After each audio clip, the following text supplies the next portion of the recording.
In the midst of drastic renovations, 2009 has been a big year for the Beal Housing Cooperative. Not only is it Beal's 60th anniversary, but this year also marks the rebirth of the co-op from an independent organization to an extension of the Michigan State University Student Housing Cooperative. Co-ops are a non-profit organization to provide student housing.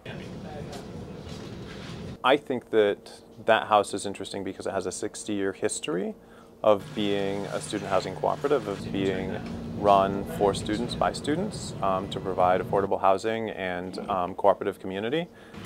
In its heyday, Beal was successfully run as a co-op, but in recent years it has fallen into disrepair.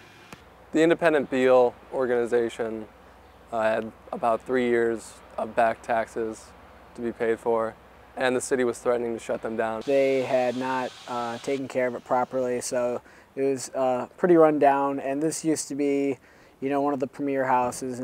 You're always in peril of the culture like declining and having a really destructive bunch of people move in. It happens from time to time.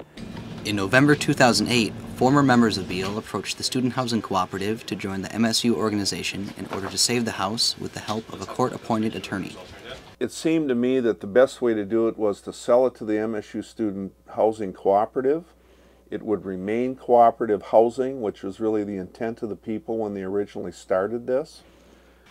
The SHC purchased Beal for $50,000, which covered unpaid bills and taxes and legal fees, but it still needs about $75,000 in renovations, which started after the end of spring semester. We've tore out a lot of the inside of the house. In the first few weeks we're just like cleaning. We've already got a coat of paint on the outside. We're working on putting a second one on. It's one of those kind of jobs where like if you do a good job, you like can see that you did a good job and feel like, yeah, I did that. And those people are gonna have a nice house to live in. In August, Beal will reopen with a new, hand-picked group of students who will lay the groundwork for how it will be run in the future.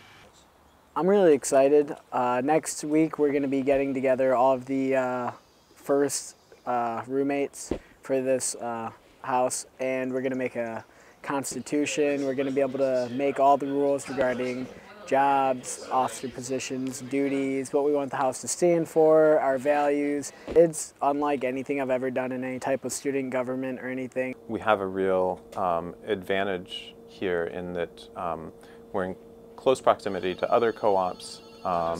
We are part of a system that already has a framework in place for doing this sort of thing, and we have an experienced member base to draw on. It's going to be an awesome experience, and we get to make the house whatever we want it to be.